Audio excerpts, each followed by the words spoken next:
today we are hosting this session as we are launching a new publication, Unpacking the Like-for-Like Principle, which is an important guidance and principle we think for architecturing the CDR policy and CDR sector looking forward. And so to launch this publication, we are having this fireside chat today. And to unpack the topic, I'm delighted to welcome three guests. So I will start with you, Beth. Welcome, Beth Weed. You are a former member of the DOE team under the Biden administration. Then you joined the Carbon Business Council, and more recently, you joined Isometric, one of the leading standards in the sector. And I think you have followed the like-for-like debate in these different positions, and you will be able to comment a little bit from the angle of a market shaper today. Welcome, Beth. Great, thanks for having me. Thank you. Next, I will introduce Ken Branson. Ken, you are Senior Policy Advisor for Climate, Energy, and Environment Issues for California State Senator Josh Becker. You have a first-hand experience in attempting to pass the like-for-like with different bills that you will be able to comment on. Welcome, Ken. Thanks, happy to be here.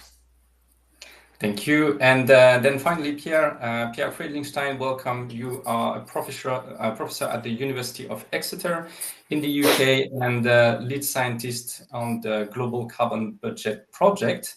And one of the co-authors of the papers articulating the geological net zero concept. Thanks for being here. Welcome, Pierre. Thank you, Sylvain. And likewise, really happy to be here. Thank you very much. So, this is a topic that has been around in the CDR space for a while, with sometimes some confusion around it, some controversy. So at Carbon Gap, we felt that it was important to sort of create a reference point with these publications to explain the concept, where it comes from, why it matters, and also how it should be understood. But also beyond the concept itself and the scientific justification, I guess today the question is very much also how we can implement it, because as we will see, there is a series of challenges standing in the way. But because of necessity, I guess we have to figure out how to overcome them. So let's start with a first section, I suppose, of this session and explore why the like-for-like principle matters today, why we should care, why are we talking about it today, and what do we think policymakers, and I would say across the board, CDR players should pay attention to this principle.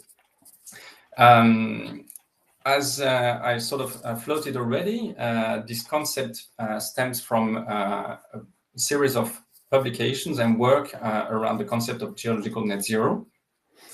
But for some, it might have become sort of a scientific totem or a very purist scientific concept. But we don't think this is the case, and I think we are here to demonstrate this today. On the contrary, this is a concept that is very practical and really a must if we want to stabilize temperatures.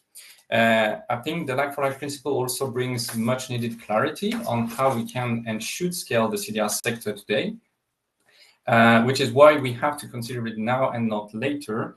As many of you know, the CDR space is very much in scaling phase. So a lot of decisions, including investment decisions, are made today, which is why we have to have that clarity. So maybe first I would like to ask you, Pierre, if you can take us back to the origin of the concept with the papers on geological net zero. What's the logic of this concept? And also, I think quite importantly, also what happens if we don't aim for geological net zero? Yes, thanks, Sylvain. So let's go back to the concept of zero and net zero, and essentially, it's physics. We need to reach zero greenhouse gas emission, mainly CO2 emission, but greenhouse gas in general. We need zero emissions to stop further warming. As long as we emit greenhouse gas, we will keep having more warming in the future. But reaching zero is virtually impossible or extremely complicated in many sectors. And hence we came, not as scientists, but humanity came with the concept of we need to actually reach net zero, which means that any remaining emission of greenhouse gas has to be compensated by the same amount of removal From an atmospheric point of view, emitting 0 is the same as emitting 1 and removing 1. That's clear. However, it's getting more complicated because not all emissions are the same, hence the concept of the like-for-like and the concept of net zero. So essentially, at current, we emit about 40 billion tons of CO2 per year. 90% is fossil, geological source, burning fossil fuel, oil, coal, and gas, and about 10% is burning biological carbon, essentially deforestation, or ecosystem degradation, peatland degradation. But it's 90% geological, 10% biological. If you look at the removal at the moment, it's even more than the opposite. Most of the carbon cycle removal at the moment is based on afforestation, reforestation, restoration of ecosystems, which is biological, and virtually 0 removal at the moment is geological, by which we mean long-term storage, essentially permanent storage. And as you kind of hinted already, there is an issue with biological removal. It's not permanent.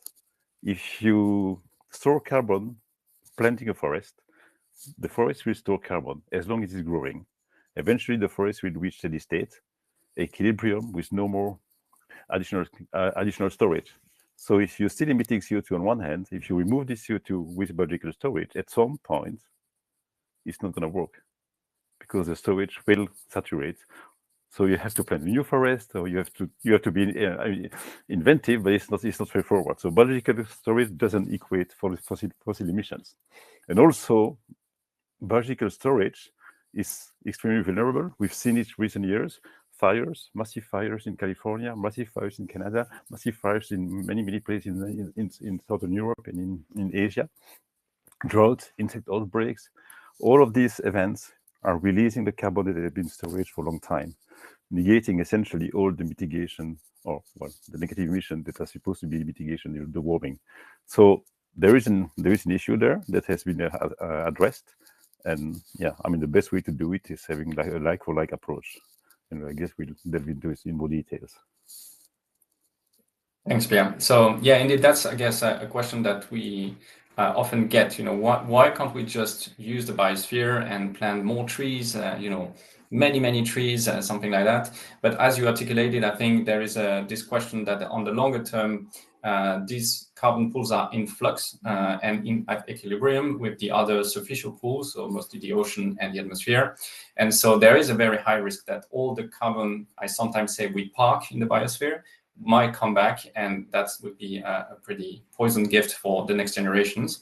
So I think that's very clear. So that's what you articulated with the concept of geological net zero, and sort of just to confirm with you that if we want net zero to be effective at stabilizing temperature, we can say that only geological net zero can really deliver that. Others net zero, because there are many, are at risk of not delivering the expected outcome, correct? Yes, for first order, yes, correct. For fossil fuel emissions, yes. For, deforestation, potentially.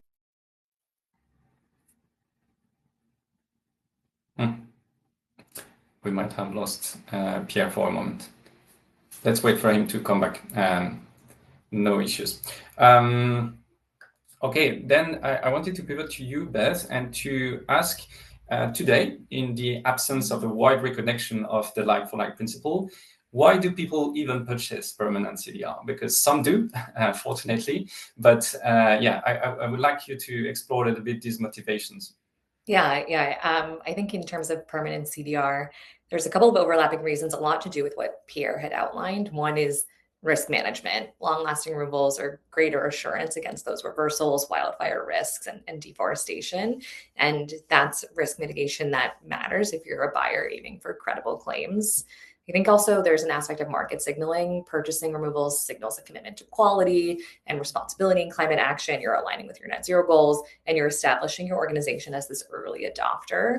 And you're wanting to catalyze a market that is necessary in a net zero future. I think all of the outlines are that we need CDR in addition to emissions reductions. So you're catalyzing this market that, yes, is expensive today, but it's not going to get cheaper unless someone's buying it now. So hopefully it's the most expensive it will ever be right now. Whether this amounts to tacit alignment with like for like, I think varies by buyer. I think everyone agrees that all else being equal, longer storage is better, but in the near term, there's no practical difference between 100 and 1,000 year credit. So companies might choose to buy cheaper. So some companies are treating longevity as a priority. It's in their strategies, it's in their stakeholder expectations, but I think we really need governments to actually force companies to prioritize and purchase more durable removals given the cost right now to drive down that cost curve. Exactly. I think so. Some of the prominent buyers we can mention include Microsoft, also Frontier. They have all insisted quite a bit on permanence. As an example of a country, I think I would use Switzerland. I think in the strategy that Switzerland published some years ago, they put a large focus on permanent CDR in their strategy. So I guess the question is that all this is very good, and fortunately we have these buyers, but I guess there is a clear limit on how far this can scale on this motivation and how long it can last, right? So that's why you are really also pointing that we need to shift gears and create other mechanisms, right? Right. We can't just rely on the top 4 buyers to motivate everyone else. Yeah. Cool. Welcome back, Pierre. We lost you for a while, but you appear to be back. Thank you. Good. So I guess so. We explored with Pierre the scientific why, we could say, which is, the importance of aiming for like to secure a relevant outcome from the net zero. But there are other benefits of interest in looking at the like-for-like, particularly when it comes to policy making, investing today, market building. So maybe pivoting a bit to that and exploring the amount of confusion that exists potentially within the sector right now, because we don't have sort of this direction of travel yet. I'd like to ask you, Ken, in the Californian context, how did you introduce the idea of the like-for-like, or even without naming it, and with what rationale you used to try to land this? Yeah, so California has a goal of getting an 85% reduction in greenhouse gas emissions and net zero by 2045. And that very explicitly acknowledges that net zero is going to require carbon removals or negative emissions in order to get to zero. And so while the state has a lot of plans for how to reduce emissions, it really has very little detail around what the net in net zero is going to be. So we were primarily concerned about establishing standards for quality for what counts, and then establishing a mechanism to say, and who's paying for this.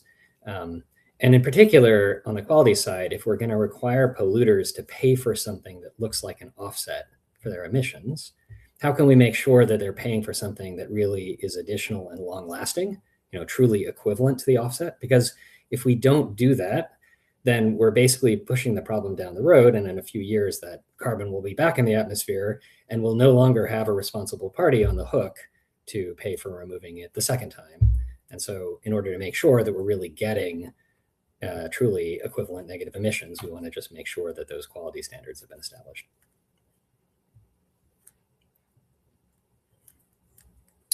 And can you then describe a little bit how that was received as a rationale? I think there is a sense of agreement that there ought to be quality standards, but there is not at all an agreement about what those quality standards should be. In particular, when we introduced something kind of like the like-for-like principle, it was not based on geological, this concept of only geological storage could count. It was based on the idea that we needed to have durability. How long lasting is the carbon storage that's equivalent to the durability of the storage where the carbon was before. So if you're talking about fossil fuels or CO2 released from limestone when you make cement, that's carbon that had been stored for millions of years. We should really think about having very long-lasting storage to offset those kinds of releases. But then, similar to the concept that Pierre is describing, if it's from land use changes that are resulting in less storage of biological carbon, then that could be offset with less long-lasting storage. So that was the way that we formulated like for like. There are a lot of interests that don't really want to commit to those kind of quality, and I think we'll probably get into that later. Thanks, Ken. Coming back to you, Beth, I would like to ask you if you have a view on sort of how is the general vibe within the investors, I would say, looking into CDR right now. Again, because we've had this blooming period of CDR sector in the early 2020s with a lot of investments and like a lot of excitement around the sector. But now, as many have flagged, we have entered maybe what we call the CDR winter or valley of death or whatever, because there is sort of the limbo period between the initial push and then when things actually get concrete into policy and go to scale. So yeah, I wonder if you have a view on how investors right now are navigating this situation and whether they could see in the like-for-like the clarity they might need to make their investments more effective. Yeah, I was looking internally. I think there are about 600 buyers of durable CDR. In 2025, that's 44 megatons of durable removal.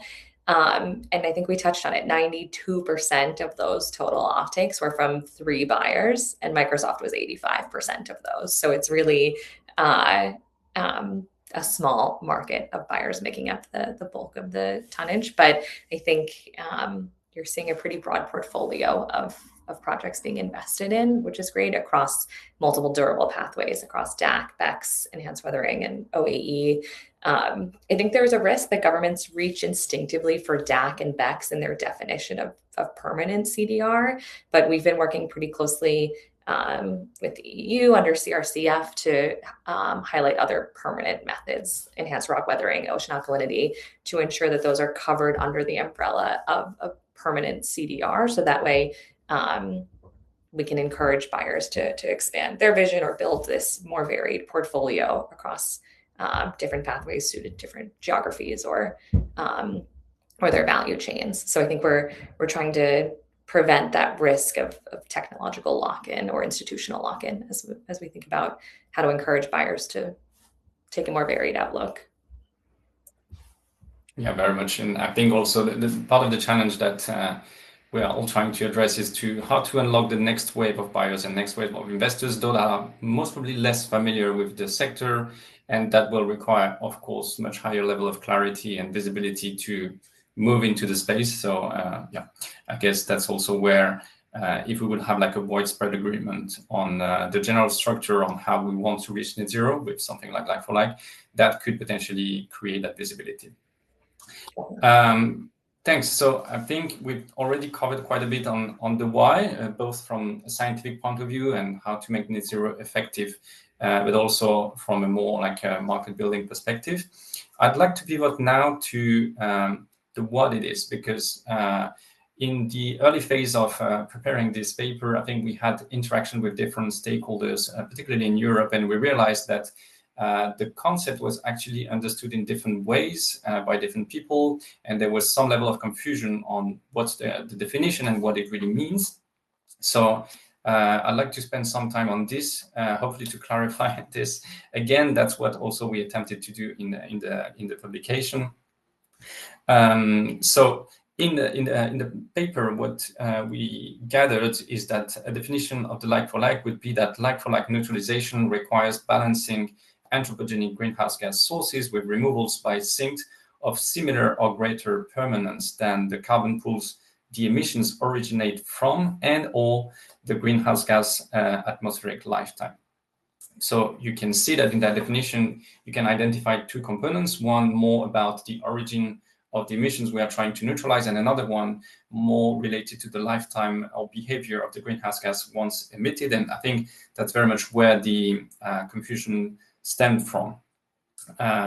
So maybe pivoting to you, Pierre, can you sort of relate that definition to the way we describe geological net zero works, and why it is important to have this sort of all-encompassing definition to make sure that at the end of the day, the neutralization strategy really neutralizes the impact of the greenhouse gases we are trying to neutralize. Yes, so I mean, indeed, I mean, as you said, it's complex because there's two dimensions at least. I mean, and for CO2, it's clear, and we discussed this before, and can explain quite well as well. I mean, there's fossil emissions. I mean, they have been stored in geological reservoir for millions of years, and there's biological CO2, which has been in the biosphere for 10, 100 years or something. And these are the timescale we're talking about, and therefore the removal has to be, I mean, consistent with the timescale of the CO2 and the source of the CO2. So fossil fuel CO2 has to be balanced by removal that goes into geological reservoirs, essentially forever, because it was in a geological reservoir forever, human timescale before. And then the question is, I mean, what is permanent CDR? And Beth went into it. I mean, some of them are accepted and known. I mean, direct capture or BECCS, and other ones are a bit more still under discussion. Like, I mean, ocean alkalinity enhancement, is it permanent or not? Honestly, we don't really know. We don't fully know, but potentially it is, or at least on human timescale. But yeah, and then the biological CO2 is much easier on reforestation. Deforestation will be balanced by reforestation, and as Ken said, that it's a like to like. And then for non-CO2, it's getting more complicated. There's many other greenhouse gases. Some that are short-lived, like methane, for example, which is the second greenhouse gas after CO2 that human is emitting. And for short-lived gases, it's in a sense it's potentially easy, because what matters is the flux, the emission, is because it's short-lived. So after 10 years, it's essentially merely removed from the atmosphere, as opposed to CO2, which accumulates over time. So CO2 is a cumulative gas, and methane is a flux gas, if you want. So for flux gas, short lifetime, short-lived species, you essentially need to reduce emissions massively. If we could reduce emission of methane by 50%, the warming from methane would be reduced by 50%, which means essentially would be a cooling, compared to a system where we don't remove methane. So for short-lived species, the key element is to reduce emission as much as possible. But for long-lived greenhouse gases, like N2O, it behaves a bit more like CO2. It stays for a long time in the atmosphere, so you have to reduce emissions, and you might have to have some negative emission at some point in the future to balance the positive emission. We don't know how to remove nitrous dioxide from the atmosphere directly, or to increase the natural removal, so you would have to be with some not perfectly like-to-like system where you would remove some CO2 to compensate for the N2O that you still emit. But bottom line is, most of the warming we do is from CO2. Second culprit is methane, and the other greenhouse gases are essentially a bit more down the line. So maybe there's a risk of trying, I mean, to do the best, and as we know, I mean, the best is the enemy of the good. So yeah, exactly. We need three baskets: fossil CO2, biological CO2, short-lived species. Yeah, true. So it's true that when you try to sort of unpack fully the concept, you might get lost a little bit into complexities. The way we try to address also this sort of double-sided definition in the paper is precisely to go gas by gas, because each of the greenhouse gases have different behaviors in the atmosphere, and that's what we really need to care about to put together meaningful neutralization strategies.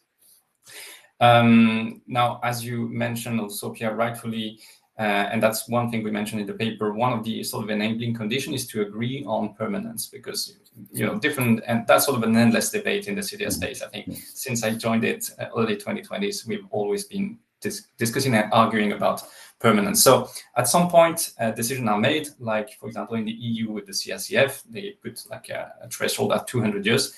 It can be discussed. There is a threshold.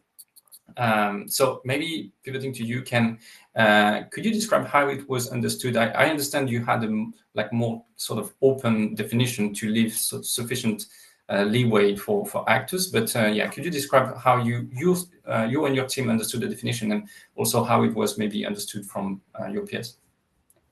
Yeah, so we used exactly those same three categories that Pierre just described, of fossil fuel and also process emissions, biological emissions, and then short-lived climate pollutants. And only the fossil and process emissions needed to be matched to durable CDR.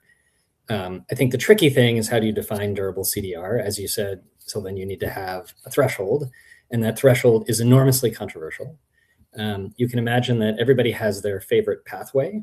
Our goal was to have definitions in the law that were not technology specific, right? Because as Beth pointed out, we don't really know what all the different pathways are going to be. We don't want to lock in a particular one. We want to let the market innovate and find the lowest cost, most effective ways to do this. So it should be based on criteria, and the criteria has to do with the durability of storage. And the difficulty there is, from a political point of view, it's hard to set a set of criteria that's going to put a whole bunch of people's favored pathways into the less desirable category of non-durable, right? And so originally, I think we had tried to put in a 1,000-year threshold, and that was not going to go anywhere. And ultimately, and I think a lot of people on the CDR side are unhappy with this, but ultimately the bill had a 100-year threshold, largely driven by the fact that some of the pathways that people would like to be able to prove are durable only with insurance, right? They're durable only if you can have insurance for reversals, and insurance markets can't handle anything longer than 100 years. In fact, we're not really sure they can handle 100 years. But that was one of the things that kind of led to that compromise, which I think is too short. But as a political matter, it's very difficult to just take a huge set of pathways and say, sorry, we're just going to decide a priori that you're non-durable, as opposed to saying, it's possible that you could prove that you can meet this durability requirement. You're going to have to work at it. If you can come back and show us that you can, then you can be in the durable category. But you have work to do to prove you can. And that's where we ended up. Yeah, so that's also an ongoing conversation, right? Physical versus contractual permanence, and how much can we trust contractual permanence? Even with a lot of goodwill, human systems are what they are, and so there is always a risk of companies going bankrupt and things like that. But there's still an ongoing debate, and I think there are still valid proposals out there that deserve attention on how we could potentially put together units and build some more permanence. I know in the recent discussions around the integration of GGRs in the UK, they've been reviewing things like that to include maybe less permanent methods, but adding some extra layers of permanence from a contractual basis. I also just wanted to pick back on what Pierre was mentioning. Other greenhouse gases than CO2 indeed are a little bit less clear and are a little bit like maybe the frontier of applying the like for like. So methane, there have been various proposals on what could be the right metric to have the right sort of ratio to implement a like for like compensation. Recent publications were released very end of last year. So in the paper, we sort of explore that path while acknowledging that there is not yet a scientific consensus on how that should be done. So I think the call is really for the scientific community to keep progressing on this to sort of clarify. We know there is also work being done on methane removal. That might work out or not, we don't know, but I know different teams are working on that. So yeah, different directions. And then when it comes to N2O and F gases, also different stories, because the equivalence ratio are quite high. So in terms of cost, and that raised some questions as well. But fortunately, these are minor volumes. And as Pierre was saying, sort of for level 1, like for like, we can focus on CO2. And if we do, we will already have achieved quite a lot in codifying better the way we are reaching net zero. Great. So again, I think these first two sections were to understand why we're discussing this. Hopefully with this one, we have clarified a little bit how we should understand the like for like and the definition. We see that there are some gray areas and areas for interpretation, but broadly speaking, the picture is fairly clear, particularly when it comes to CO2. So now I want to pivot to use the second half of this Fireside chat to really explore how we implement it, because that's the real challenge. I think the concept is clear. There's a lot of justification, but the challenge is really implementation. because as we will see, there's a number of challenges standing in the way, and it's not like they are straightforward fix.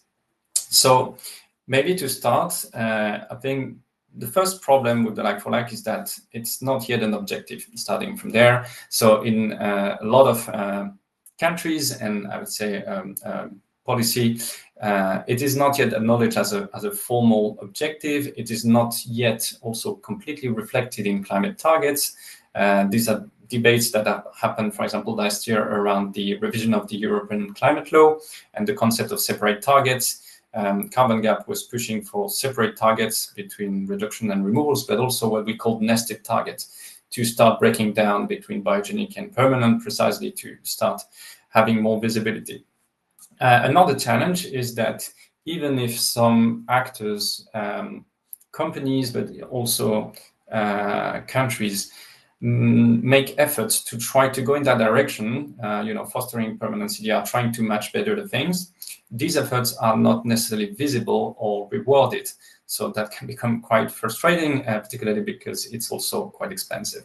So I first want to explore these two dimensions, and maybe Beth, coming back to you. So we discussed a little bit the motivations for the buyers of permanent removals today, but let's say once they've bought the credit also, what are the means and ways they can valorize this investment, sort of, with regard to their clients, their investors?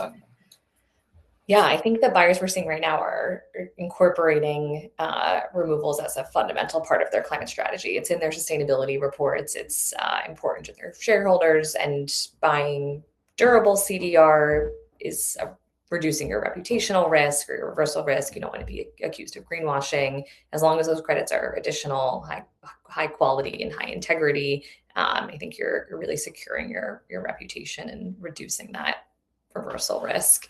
I think one of a key driver is if you're thinking that removals are going to be necessary in the long term to get to net zero by 2050, if you're a buyer now, you're really negotiating, you're able to negotiate strong terms for future supply. If you're thinking there might be a supply scarcity or everyone rushes to buy in 2049, if you're buying early, you can have a guarantee of future opportunity to buy and potentially forward sell those credits as an early adopter. But I think we touched on this. The market doesn't have a standard metric or a universally accepted label right now that isolates permanence. Is it 100 years, 200, 1,000? Because that's in flux, it makes the value of permanent CDR much more buyer dependent as opposed to a behavior change that's in relation to an implemented policy.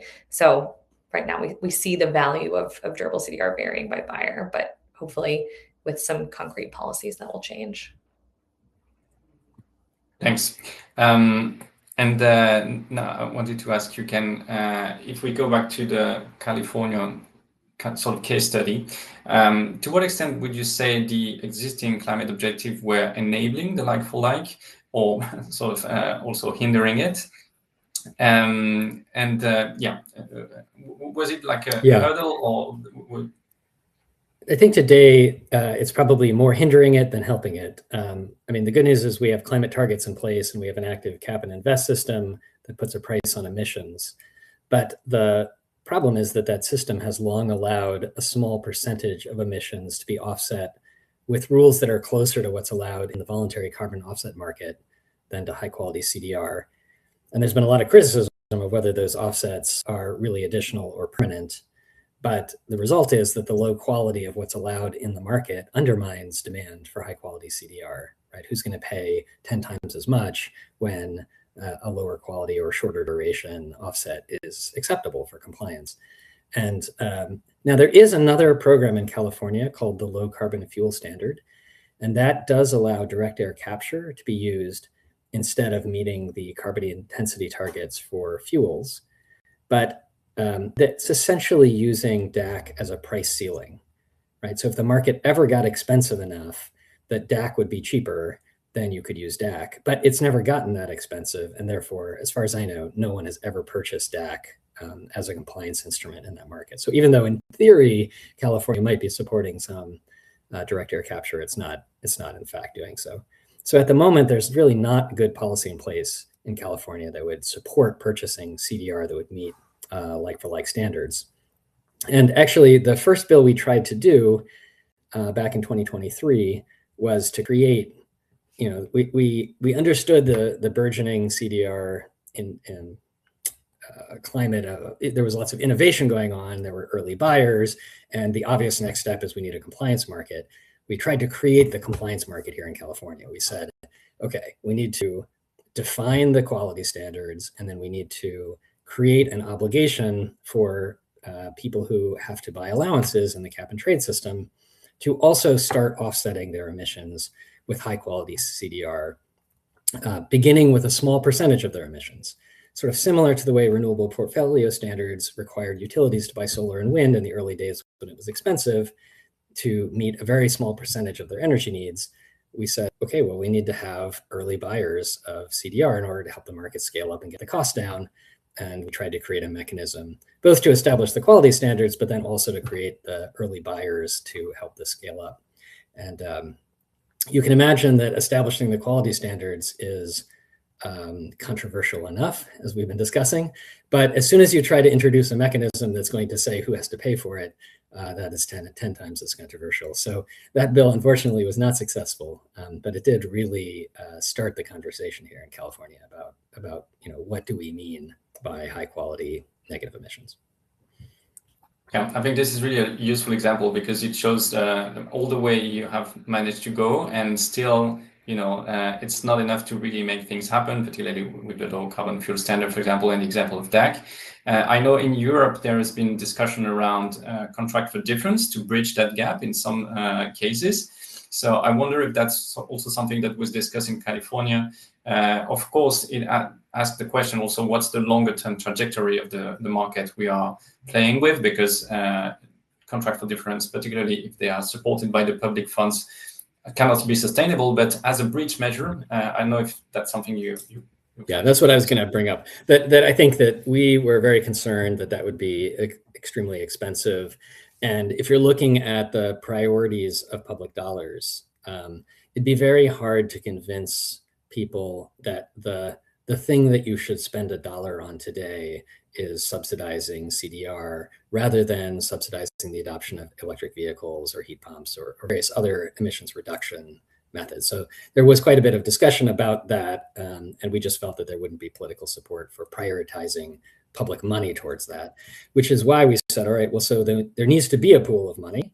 And one of the most successful ways that we've created that in other sectors is by having the polluters pay, essentially, right? The low carbon fuel standard works by having people who are selling carbon intensive fuel essentially subsidize low carbon fuels through a mechanism that does not involve public money, but it involves the sale of credits between buyers or sellers of different levels of fuel. And so the same concept here, that if you could have a polluters pay mechanism that says, all the people who have to buy allowances in cap and trade because they are releasing CO2 emissions also have to start buying CDR to offset their emissions. They don't have to buy 100% offsets, right? They have to buy a very small percentage, but that, at least at first, but that percentage would ramp up over time to the point where you are actually getting to net zero. So that's a mechanism that would make sense. It would put the burden of the cost on the polluters themselves, and it would help create the early demand to launch the market and create early scale. And then, we know that technology works, right? It gets cheaper as the volumes go up. That takes time. So you need some mechanism that's going to create early demand and allow that to scale up. I still think that this would be an excellent way of creating a compliance market to do it, but it's going to take multiple steps, smaller baby steps to kind of get the public and even the state regulators to kind of coalesce around a plan like this. Yeah, certainly. So now, if we go back to the visibility challenge, I would say, and the fact that even if you do a bit of like-for-like compensation, you're not even sure it will be visible. Pierre, can you comment a little bit on how the greenhouse gas reporting works so far and the level of granularity it allows, and to what extent, therefore, that enables the visibility of the efforts in line with like-for-like? Yeah. So I guess you mean like the global stocktake and the NFTC, and the reporting from the countries in that context. And I think I have to say it's at the moment it's a bit of an open bar. There's no clear rules. More countries do what they want to do and what they want to report because it's voluntary. So most countries at the moment, they report ambitions for mitigations of emissions. They are usually aggregated into one single number, such as we will reduce emission by X% by 2030 relative to a baseline, which is not always the same for different countries, but that's a different issue. And they say we will reach a zero by, for example, 2050 or 2060. There's no clear separation in these ambitions on the way they're submitted between fossil CO2, biological CO2, CO2, methane. It's all aggregated into one single number. More problematic, I mean, as Ken mentioned already, there's no quantification of the amount of negative emission that you will need to have at that time. And the remaining positive emission is just net zero. It doesn't say if it's plus 10 minus 10, or is it plus 1 minus 1. And of course, I mean, you could see why countries do prefer to remain a bit vague and having more room to adapt it to change along the way, as opposed to having very strict rules that are being prescribed, I mean, from the early beginning. But of course, from a scientific point of view, again, we can just reiterate what we said before, which is, I mean, a higher granularity with more transparency on the different baskets that we discussed before: fossil CO2, biological CO2, non-CO2 short-lived greenhouse gases. It would be much better because you would guarantee, well, hopefully, help to guarantee that there is less risk of compensating permanent emission with non-permanent removal, and therefore not stabilizing the climate in the long term. But it's more like a political issue at the moment than a physical issue, I think. Mm. Okay. Thanks, Pierre. Now, maybe, as we said, one of the main challenges are the low supply and the high prices of permanent CDR as well. So maybe we can unpack a little bit how sort of that plays with the like-for-like principle, because I think it's fair to say that this limited supply and high prices are definitely a barrier right now if you want to implement the like-for-like. But at the same time, the like-for-like might be part of the solution for that, as we said, by creating a clearer incentive for purchasing CDR and therefore speeding up a little bit the downcosting of the methods. So I think, can you already describe a little bit this concept of gradual implementation that we also describe in the paper, and that essentially allows to go a little bit step by step and being progressive?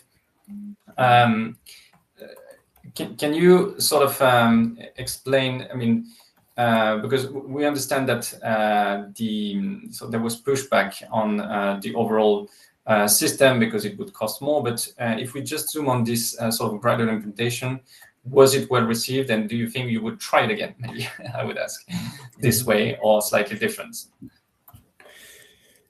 Yes, so I think this is the only way that it can work. And what you described as low supply and high prices is no different than what the solar and wind market looked like 20 years ago, when many places decided that they were going to have renewable portfolio standards, right?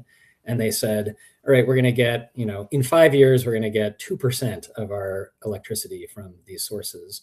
And those targets ramped up over time as it got cheaper, as it became more proven, and now many places have 100% renewable or 100% clean energy targets because we view it as feasible and, to get there. You obviously couldn't have said that on the first day.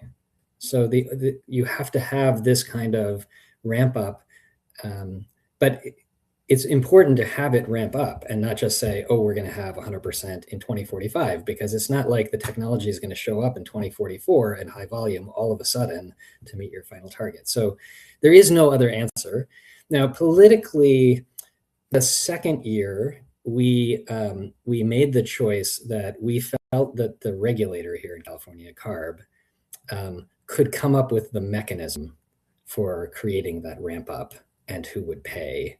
And that politically, it was going to be easier to pass a bill telling the regulator that they needed to have a mechanism and a strategy for doing that, rather than what we had done, which was to explicitly explain what that would look like, which then lets all of the people who would have to pay identify themselves and organize themselves to fight against it, right?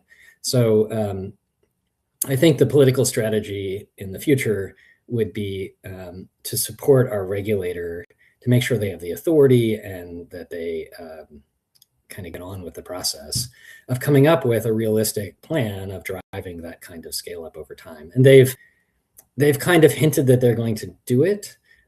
I haven't seen anything from them yet that looks like a credible plan, but they've been telling everybody in the industry that keeps lobbying them about it that they're working on it. And so we're hopeful that they will come up with something. They certainly have come up with very good approaches in many other sectors. So there's no reason to think that they can't come up with a good plan, but I think the politics of it are still difficult for them. Okay, I have an additional question here because I think the question might also be, the more that you raise the bar in your jurisdiction, for example, applying the like-for-like, the more you increase the cost of compliance. And I wonder if in California it was also a talking point about competitiveness, well, yeah, we can do that in California, but if the neighbor doesn't do it, then, it becomes a little bit of a problem. A question that we very much also grapple with in Europe, and, that's where the CBAM came from and so on. Yes, no, it's absolutely the case. This is true in every single sector, right? Having requirements around, having the cap and trade system as a whole, it creates leakage problems. But requiring it for electricity makes our electricity, in the beginning, it made our electricity more expensive. That's probably not really true anymore because renewables are actually quite cheap. But requiring it of EVs, requiring in every sector where we decide that California is going to lead on driving down emissions, we do create the risk that we are going to be creating competitiveness problems. We wish that we had the ability of the EU to create a CBAM, right? But as a state, we have less ability to create border adjustment mechanisms that could try to counteract some of that. So it is a challenge, and I think our level of ambition in the state is somewhat limited by how much other states and countries are doing. Mm-hmm. But California has shown that it's continued to grow over the last 20 years in spite of pretty ambitious climate policies. So I think there's still a lot of political backing for doing things that aren't too expensive, right? We're willing to accept a certain amount of paying the green premium, and then at some point it just gets too expensive. Yeah. So we need permanent supply to grow and prices to go down, hopefully to facilitate passing the like-for-like. Beth, could you comment a little bit on where we are right now? Are we on track? Because I know different platforms are following the growth of the permanent CDR sector and so on. But do you have a view on that? Yeah, I think we're starting to see demand growth for high integrity durable removals, especially among these early movers. But the delivery schedule is perhaps not on track. If you look at the Frontier tracker, you're seeing that there's a lot of project delays. I think that's to be expected. Building first of a kind new technology is hard. And I think that those delays are part of this commercialization process. That being said, this ecosystem of project developers and verification bodies and registries is maturing, and there's developments in MRV technology to really assess this long-term effectiveness of these solutions. So I think that is scaling along with the demand. So hopefully we'll, when in 2045, 2050, as these net zero targets come near, we're not expected to just, turn on a supply, but you've seen it grow steadily in the years in between. I think that like-for-like is a big part of the narrative for buyers to get interested in permanent CDR. I think it's becoming much more part of the lexicon. And whether or not it's like-for-like, but policy will be a key driver in the next couple of years to keep increasing that demand. So like with the EU ETS, there are now a pathway for new demand for credits that can also help this technology scale up and meet the needs. And sure, but as long as that eligibility criteria is set up in a like-for-like style way, like the 200-year duration. Okay, yeah. Thanks. I think before pivoting to the last part of this section, just wanted to summarize also sort of the flip side of what we're discussing, because like for sure can represent a constraint, can represent higher costs. But as we discussed, we also see that there are some benefits. So we mentioned the clarity for investors and policymakers, by the way, to set the direction of travel. I think another one that is important to us at Carbon Gap, also related to previous work that we did on mitigation deterrence, is that the like-for-like would clarify this, and in the short term at least provide quite an efficient guardrail against the temptation of mitigation deterrence, but just by codifying better the practices, and also because of the higher price point. So I think that's where the policy package could become quite coherent should we succeed in passing the like-for-like. So now, just also aware of time, I also want to make sure we explore the last part of this series of challenges standing in the way of the like-for-like.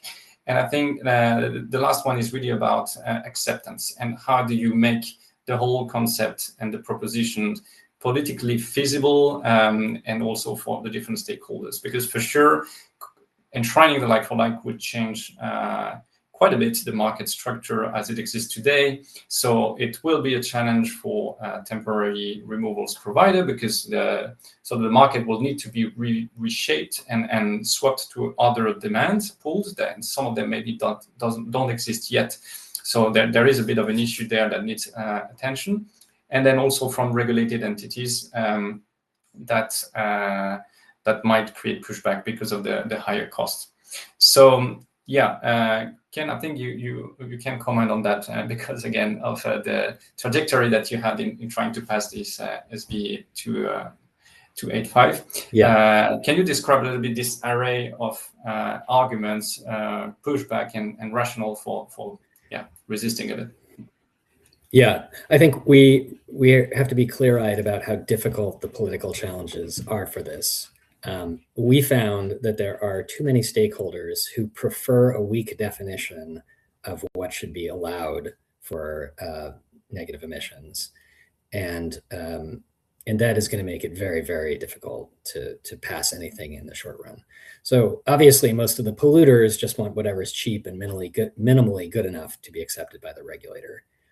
And you would think that the strongest support for something like should come from environmental groups who care about climate and want to actually solve the problem with integrity. But we found their support to be mixed at best. Most environmental groups aren't even bought into the idea that we need significant carbon removal to get to net zero, or at least they want to focus on emissions reductions, and they view CDR as a distraction or an excuse to just let the polluters keep polluting.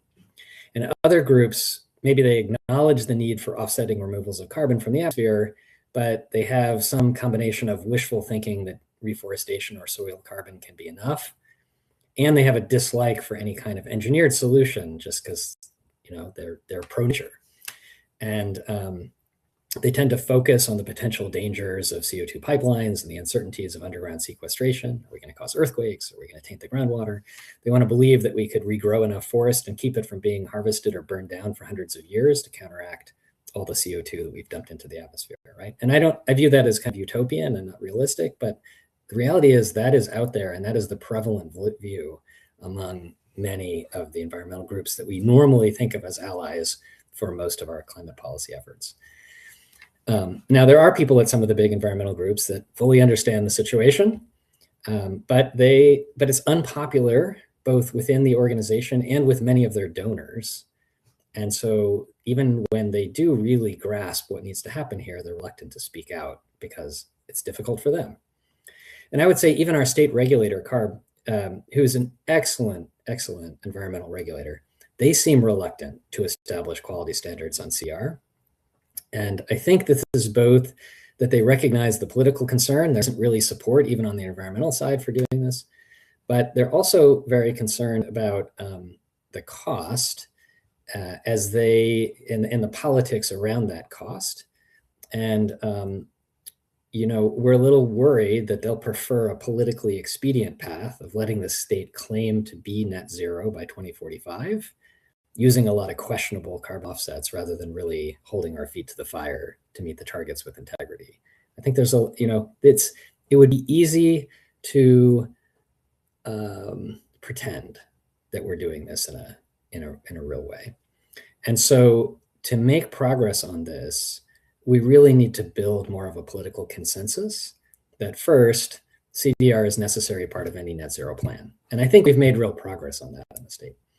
But second, that additionality and durability is important for what we count towards net zero, where there's sort of reluctance to set a threshold.